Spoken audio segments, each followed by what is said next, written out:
The decorated colonel paced around her like a predator circling prey, the polished medals on his chest catching the harsh fluorescent light. His voice carried an edge of mock amusement, each word measured to draw laughter from the room. "Captain," he repeated, letting the title drip with mockery. Of what exactly? The tension thickened as officers exchanged uneasy glances, eager to mirror their superior's laughter. Yet the woman before him, plain, unassuming, her uniform simple and unadorned, didn't flinch. Calm and motionless, she held his gaze with the quiet confidence of someone who had faced far greater storms. "From which city in the world are you watching this right now?" If stories of quiet strength and unexpected justice speak to you, take a moment to subscribe. More tales of calm authority and subtle power await, where the loudest voice in the room isn't always the one in command. The briefing room at Marine Corps Base Camp Pendleton buzzed with restrained tension. Every movement carried purpose, chairs aligned in perfect rows, projectors humming quietly, the faint scent of polish lingering in the air. Officers moved in crisp synchronization, adjusting details that were already flawless. The upcoming quarterly combat readiness inspection loomed like an invisible presence in the room, pressing down with its own gravity. Beneath the surface calm, anxiety rippled, a shared, unspoken awareness that perfection wasn't optional. It was survival. First Lieutenant Ryan Caldwell moved through the room with mechanical precision, his steps measured, his focus absolute. He adjusted each chair by exact inches, aligning them into flawless symmetry, then paused to check the clock on the wall. 90 minutes until Colonel Brennan's arrival. His eyes swept the room again, scanning for imperfections invisible to others. Every detail mattered, from the position of a pen on the podium to the exact angle of a presentation screen. The colonel demanded order, and Caldwell intended to deliver it down to the millimeter. "Another quarter, another inspection," muttered Sergeant Major Torres, as he straightened a stack of briefing folders beside Caldwell. His tone carried the weary rhythm of someone who had seen too many such mornings. "Remember last September? Lieutenant Harris, and those scuffed boots?" Caldwell's expression didn't change, but the memory was enough to tighten the air between them. Harris had been demoted on the spot, humiliated in front of the entire command. "Exactly," Caldwell said quietly. "The colonel expects perfection. Check everything twice." The words weren't advice. They were a warning. Around them, the younger officers moved with nervous urgency, their composure cracking beneath the weight of expectation. 1 second, Lieutenant glanced down at his boots, noticing a faint smudge that suddenly felt like a career-ending flaw. He dropped into a crouch, rubbing furiously at the leather with the back of his trouser leg until it gleamed. Another officer adjusted his collar for the third time, trying to steady trembling hands. The quiet rustle of uniforms and quick, shallow breaths filled the room. A symphony of disciplined anxiety, each man and woman haunted by the memory of what failure looked like under Colonel Brennan's gaze. In the far corner, partially obscured by the bustle of preparation, stood Captain Elena Voss. Her uniform was perfectly regulation, pressed, precise, but conspicuously bare. No colorful ribbons, no commendations or campaign insignia brightened the fabric. Only the twin silver bars on her collar marked her rank. She moved with quiet efficiency, reviewing a slim folder in her hands, occasionally making a note with deliberate care. While others shifted and fidgeted, she remained still, composed, self-contained. her presence steady enough to seem almost out of place amid the nervous energy around her. Major Hendricks, a silver-haired intelligence officer whose face bore the weight of 2 decades in service, approached her with quiet respect. "Captain Voss," he said, his tone low but formal. "The protocol officer asked if you'd prefer to be seated with the command staff." Voss looked up, offering a polite smile and a slight shake of her head. "This is fine, Major. Let's proceed as planned." Hendricks hesitated, his brow tightening. "Ma'am, with all due respect, Colonel Brennan can be traditional in his expectations." "I'm aware of his reputation," she replied evenly, her voice calm but firm. "This arrangement serves our purpose better." He nodded, though the flicker of doubt in his eyes betrayed his unease. As he walked away, he pulled out his secure phone and sent a brief message. Across the room, a few senior officers checked their devices almost simultaneously, their glances drifting toward Captain Voss before quickly returning to their work. The clock struck 07:30. Lieutenant Caldwell clapped his hands sharply, his voice cutting through the low murmur of final preparations. "Places, everyone. The colonel will arrive in 15 minutes. Final checks now." The room erupted into controlled chaos. Chairs were realigned, water glasses refilled, and presentation slides verified for the 10th time. The faint scent of coffee mixed with tension. Papers rustled, boots clicked, and whispered confirmations darted between officers like sparks. Through it all, Captain Voss remained motionless, an island of calm amid the flurry of movement. She watched with measured detachment, occasionally jotting a note in a small leather-bound notebook. Unlike the others, she showed no trace of anxiety. To her, the inspection was not a test. It was an observation. At precisely 07:45, the double doors swung open with commanding force. Colonel Marcus Brennan strode in, a presence as sharp as the crease in his pristine camouflage. At 54, his face was weathered, but unmistakably authoritative, framed by close-cropped steel-gray hair. 3 rows of ribbons adorned his chest, crowned by the golden eagle of a force reconnaissance marine. "Attention on deck!" The command rang out, and the room snapped into silence. Every spine straightened, every gaze fixed forward. The air itself seemed to tighten. Brennan paused just inside the doorway, surveying his officers with the cool detachment of a man accustomed to absolute control. Behind him, his aide, Captain Rodriguez, stood ready with a clipboard, while a small entourage of senior officers followed in practiced formation. "At ease," Brennan finally said, his voice low, yet effortlessly commanding. The officers shifted slightly, though no one truly relaxed. The colonel had arrived, and every person in the room felt the temperature drop by several degrees. The formal inspection began with the briefing on combat readiness metrics. Major Chen, the base operations officer, took the floor with practiced precision, advancing through slides filled with maintenance data, logistics charts, and performance graphs. His voice remained steady, but his posture betrayed tension, shoulders stiff, eyes flicking occasionally toward the colonel. Colonel Brennan listened in silence at first, arms crossed, gaze sharp. Then came the questions, sudden, surgical, and impossible to deflect. "These vehicle maintenance logs," he interrupted, pointing to the projected data. "They show an 18% increase in downtime since last quarter. Explain."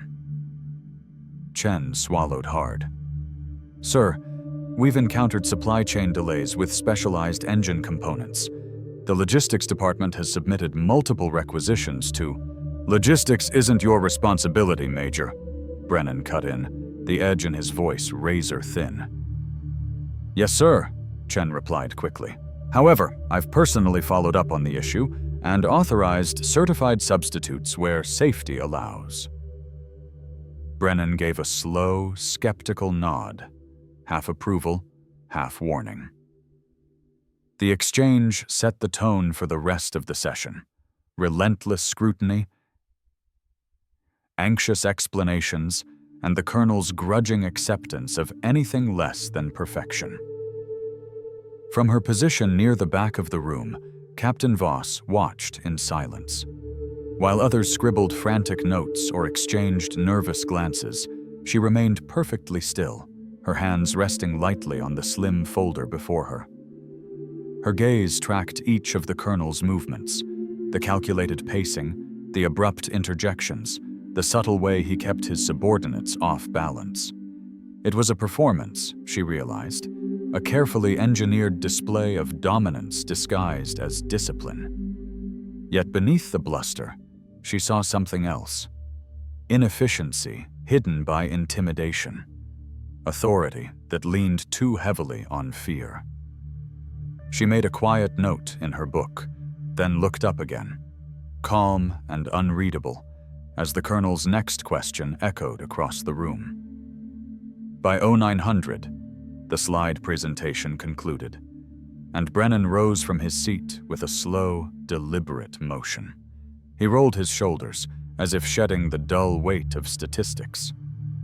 "Well," he said with a tight smile that didn't reach his eyes, "that was thoroughly thorough."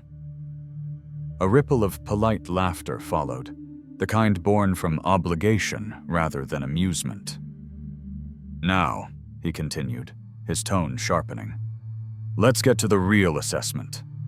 You learn more in 5 minutes of conversation than in 20 slides of numbers." He began to move through the room, his presence commanding immediate attention. With senior officers, he was familiar and confident, trading firm handshakes and references to past deployments. With mid-level ranks, his questions turned probing, sharp, unexpected tests of tactical knowledge. And with the juniors, he became something else entirely. A predator disguised as a mentor, scanning uniforms for imperfections, posture for hesitation, and composure for cracks. Each interaction was a demonstration, a reminder of hierarchy, of control, of who truly held power in the room. Eventually, Brennan's slow orbit through the room brought him to the back corner, where Captain Voss stood quietly, her folder still in hand. For the first time, his eyes settled on her. Curious, assessing. Something about her calm composure seemed to irritate him. "And you are?" he asked, one brow raised. "Captain Elena Voss, sir," she replied evenly. He looked her up and down, his gaze lingering on the unadorned uniform, the absence of medals or ribbons. "Captain?" he repeated, infusing the word with mock disbelief. "Of what, exactly? The desk officer division?" Laughter rippled through the room, louder this time, emboldened by his tone. Junior officers glanced at one another, eager to prove their allegiance through shared amusement. Voss didn't react. Her expression remained unchanged, her eyes steady. "I'm currently assigned to Pacific Command, sir," she said calmly. "Pacific Command," Brennan echoed, circling her slowly like a shark scenting blood. "How vague. In my day, captains actually commanded something. Platoons, companies, combat operations." He gestured toward his own chest, heavy with insignia. "Tell me, Captain, what exactly do you command?" The laughter grew louder, but Voss's stillness was absolute, a quiet defiance that made his mockery feel suddenly hollow. As the colonel continued his taunting, a ripple of unease spread through the room. Near the back, 3 senior officers suddenly glanced down at their secure devices, screens lighting up almost simultaneously. One of them froze mid-breath, another choked on his water, and the third looked up at Voss with dawning recognition written across his face. Major Hendricks, who had been quietly stationed near a terminal, began typing rapidly, his features tightening with every keystroke. The light from the monitor flickered across his pale expression. Lieutenant Caldwell noticed the shift first. The whispers, the exchanged glances, the subtle but growing tension. Whatever had just appeared on those screens had changed the atmosphere entirely. Yet Colonel Brennan, locked in his performance, seemed oblivious. He was still circling Voss, unaware that the ground beneath his authority had already begun to give way. The base communication system chimed, breaking the heavy silence with the sharp tone reserved for priority transmissions. A voice crackled through the intercom. "Colonel Brennan, secure call from Commander, U.S. Indo-Pacific Command. Line 1, Priority Alpha." The colonel frowned, irritation flashing across his features. "Tell them I'm in the middle of an inspection," he muttered. Captain Rodriguez, his aide, stepped closer and lowered his voice. "Sir, protocol requires an immediate response. Alpha priority can't be deferred." Brennan's jaw tightened, but years of discipline overrode his frustration. He gave a curt nod, his eyes flicking briefly and pointedly to Captain Voss. "Continue the inspection," he ordered, his tone clipped. "I'll return shortly." He strode from the room with his entourage close behind, the double doors closing hard behind him. For a moment, no one spoke. Then the whispering began. Hesitant at first, then spreading like wildfire. Officers leaned toward one another, trading quick, nervous words. The air was electric with speculation. In the center of it all, Voss remained unmoved, her expression calm, as if she already knew precisely what was unfolding. Lieutenant Caldwell approached Major Hendricks, who was still stationed at the terminal, his face drained of color. "Sir, what's happening? Who is she?" Caldwell asked in a low voice. Hendricks didn't answer immediately. Instead, he turned the monitor slightly, revealing a classified personnel file stamped with multiple security watermarks. A redacted service record filled the screen beside Captain Voss's photograph. "Did you run the full command verification before the colonel arrived?" Hendricks asked, his tone unnervingly calm. "Of course, sir," Caldwell replied. "All attending officers were cleared through the base registry." "Base registry?" Hendricks repeated flatly. "Did you check Joint Command authorization?" Caldwell hesitated, a chill running down his spine. "That's above my clearance level, sir." "Exactly." Across the room, quiet conversations spread like ripples on water. Phrases drifted through the air, fragments of disbelief. "Operation Crimson Dawn. Thought that was Black Ops. The Kabul extraction. I heard she never came back." Faces turned toward Captain Voss, some with confusion, others with a slow, dawning understanding. Myths that had circulated in classified circles for years were suddenly taking shape in flesh and blood, standing calmly at the back of the briefing room. The doors burst open once more, and Colonel Brennan strode back in. But the man who returned was not the same one who had left. The color had drained from his face, his usual commanding energy replaced by something brittle and strained. His eyes swept the room, searching, until they found Captain Voss standing where she had been all along. The whispers died instantly. Silence pressed down like a physical weight. "Captain," Brennan began, then stopped. His throat tightened. "I believe I owe you the courtesy of a proper address." Voss met his gaze evenly, her posture unchanged, her expression calm. Not triumphant, not vengeful, simply steady. "Perhaps," Brennan continued quietly, "you could clarify your current position, for the record." She inclined her head slightly, her voice steady and unhurried. "Joint Task Force Commander, Special Operations Command, Pacific." The words landed like a detonation. Even those who had guessed looked stunned at the confirmation. Chairs creaked as officers unconsciously straightened, instinctively aligning themselves to the new chain of command. Brennan's jaw worked soundlessly. The title she had spoken outranked him by multiple levels, the equivalent of a one-star general overseeing elite forces across the entire Pacific theater. His carefully constructed authority shattered in a single sentence. For a moment, no one moved. Then, as if guided by an unspoken command, Colonel Brennan slowly removed his cover and executed a flawless salute, not out of pride, but out of recognition. Around the room, officers followed suit in near-perfect unison. The air filled with the soft rustle of uniforms and the synchronized snap of hands to brows. Commander Voss returned the salute with composed dignity.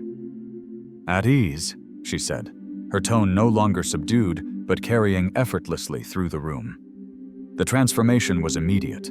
Authority no longer demanded, but felt. "Please," she continued, "let's proceed with the inspection as scheduled." What followed felt surreal. Where Brennan's leadership had relied on intimidation and performance, Voss's presence commanded focus and precision. Her questions were sharp, her observations incisive. She moved through the tactical operations displays with methodical clarity, pinpointing weak spots that others had overlooked or ignored. At one screen, she paused. "Your perimeter defense has a vulnerability in Sector 7 near the canyon ridge," she said, her voice calm but firm. "What countermeasures have been implemented?" The tactical officer hesitated, startled.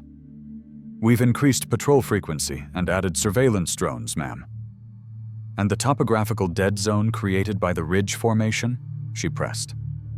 I'm not aware of any such blind spot, Commander." Voss gave a single, knowing nod. "It creates a radar and visual shadow 1.5 kilometers wide. It's been exploited twice in Red Team exercises. Correct it immediately." Her tone left no room for debate. The room that had once vibrated with fear now resonated with something new: respect. At the Tactical Operations Center, Commander Voss paused before a large digital map, her gaze narrowing on a section near the canyon ridge.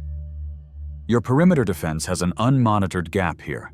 Sector 7, she said, tracing the area with a precise motion. Approximately 1.5 kilometers of blind terrain created by the ridge's contour." The tactical officer blinked, startled. "Ma'am, we've increased patrols and deployed drones along that route." "Not enough," Voss replied evenly. "The ridge forms both radar and visual interference. That dead zone has been exploited twice during Red Team exercises." She turned, her voice crisp and unwavering. "Implement corrective measures immediately: drone repositioning, sensor calibration, and overlapping patrol routes.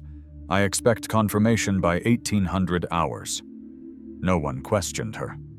The room moved into motion, officers snapping to their duties without hesitation. In that moment, Voss didn't need medals or a raised voice. Her authority was evident in every word, every detail she caught that others had missed.